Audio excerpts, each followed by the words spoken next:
Gaueko 11:12, pronostikoak beteta, 22-16 irabazi dio Dario Gomezek Unai Alberdi bigarrenari Luzaiden jokatutako lauterdiko San Fermin torneoko final 16renetako 3. norgehiagoka. Bi pilotarientzat gaurkoa izan da txapelketako lehen norgehiagoka, eta gainera Dariorentzat partida berezia izan da, lehen aldiz jokatu baitu txapeldunaren elastiko gorriarekin. Maiatzaren 31an Darioren txapelarekin grabatu genuen pilotako azken bideoa Kirolunean, ondoren 2 astez pilotariak oporretan izan dira, eta gaur itzuli da eskupilota profesionaleko lehia, eta gaurkoan ere Dariorekin, kasu honetan lauterdiko modalitatean aipatu dugun moduan. Batetik Dario Kasier Gomez, anaia izan du Botiero, Unai Alberdik Beñat Rezusta izan du, lehen partida jokatu du Bergarako atzelariak, eta ondoren Azpeitiako aurrelariaren Botiero lanak egitea egokitu zaio. Epaileak Errekalde eta Okariz izan dira, eta partida oso ongi sartu da Unai Alberdi. Funtsezkoa zen Alberdirentzat aurrean Dario mugitzea, bestela Dariok eroso jokatzen badimazuen lan oso zailak izango zituen Unai Alberdik, baina lehendabiziko 2 tantoetan batez ere oso ongi mugitu du, ideiak argi zituela sartu da kantxara Unai Alberdi, gainera gantxoa funtzionatzen hasi zaio, beste batzuetan gehiago kostatzen zaio tantoa bukatzea eta gurutzatzea, gaurkoan partida hasieran behintzat bikain funtzionatu dio, baina berehala hartu dio neurria partidari Dariok, eta 5-2 aurreratu da, 5 tanto jarraian egin ditu, eta hor une kritikoan sartu da Unai Alberdi. Badakigu lauterdikoa zein buruzburukoa banakako modalitateak izan da askotan boladaka izaten den modalitatea dela,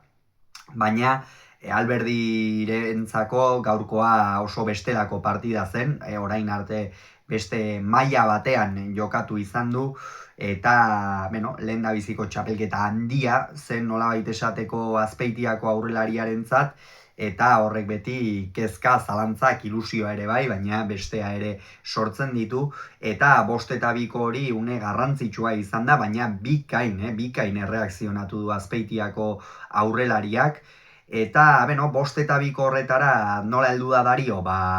abiadura emanez eta batez ere Alberdi nekatuz, fisikoki Dario gehiago da Alberdi baino, gainera defentsa eta partekoa dauka Dariok, ikusi dugu nola naiz eta Alberdi gantxoa funtzionatu dion ondoren beti beste pilotakada bat gehiago jotzera behartu duen, eta kasu horretan kostatu zaio. Aipatu behar da baita ere gaurkoan Luzaideko pilotalekua etzegoela baldintzarik onenetan, esan dezagun, lurrari eta zoruari eta zegokionez, pilota asko gelditu dira, pilota askok egin dute bote txarra, batez ere baterdi bateko kuadro horien artean, bote txar asko egin ditu pilotak, eta horren noski pilotariaren lanak beti zaildu egiten ditu, eta alderantziz ere gertatu daiteke, erasoan dagoen pilotariak trikimailu horiek erabiltzea, jakinda non egon daitezken koskak eta gakoak, baina kontua kontu hor ondoren Unai Alberdik lortu du partida berdintzea, eta gainera asmatu du berriro ere Dario alde batera eta bestera mugitzen hasi da, hor ezkaraikoak ere momentu kritikoa izan du, ez zaio ezer atera, ez du jokoan dominatzerik izan, eta hori Unai Alberdiren meritua izan da, berriro ere ideia garbi zituela hasi baita, esan daiteke hor hasieran konfiantzaz sartu da, ondoren berriz izan du txakalaldi bat, baina berriro ere konfiantza berreskuratu eta markagailuan parean jarri denean berriro ere asmatzen hasi da, Dario gehiago mugitzen, eta alde horretatik 11-7 ere aurreratu da, baina berriro ere Dariok sakea hartu duenean, hor ezkaraiko aurrelariak min egin du, Ormabikoarekin, txokoan utziz, baina batez ere Unai Alberdiri pilota ezker horman sartuz, eta hor 11 berdindu du, eta hor izan da, partidako beste une garrantzitsu bat, hain zuzen ere, Dariok amaikana berdintzea lortu du, eta hurrengo sakea motzegi atera du. Etenaldira, beno, Alberdi lasaitu ederrarekin, sartuko zen, naiz eta Dariok markagailuan berdindu duen, eta aldiz Dario, zalantzekin, sakea egitea ere kostatu baitzaio hasieran, ongi sakatzea, zenbaitetan ere ez da ongi jarri, eta horrek gero zalantzak sortu ziezazkioke, baina guztiz kontrakoa izan da, 13. tantoa egin du, 12. tantoa barkatu, eta 17 eta 12 aurreratu da, beraz, gaurkoan Dariorentzat tanto iadak funtsezkoak izan dira. Lehenengoa 5. tantora arte egin duena, eta ondoren 11tik 17 arte egin duen 6 tantoko alde hori, eta hor jada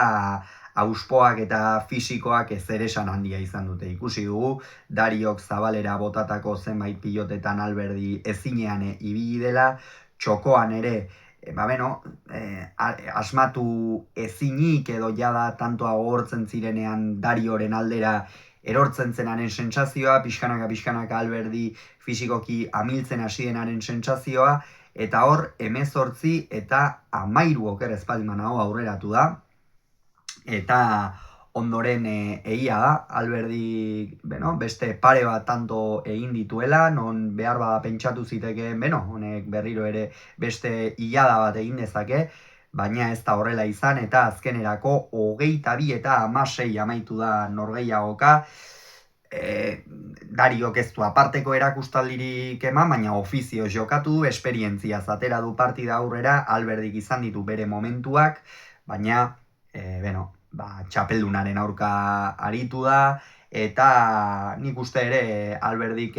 ondorio positiboak aterako dituela norgehiagoka honetatik, txapelduna estutzea ez baita gauza makala inondik inora ere, naiz eta lauterdiko modalitatean izan, uste dut gainera gaurkoan Alberdiri esate baterako beste batzuetan gehiago kostatzen zaion bolea horrek hobeto funtzionatu diola, eta hor min egin diola,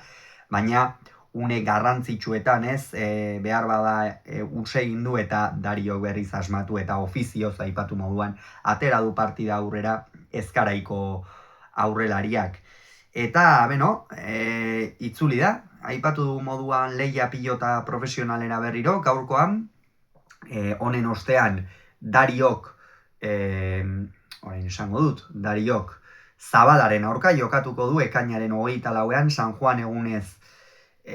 final 8renetako partida, eta aldiz, bihar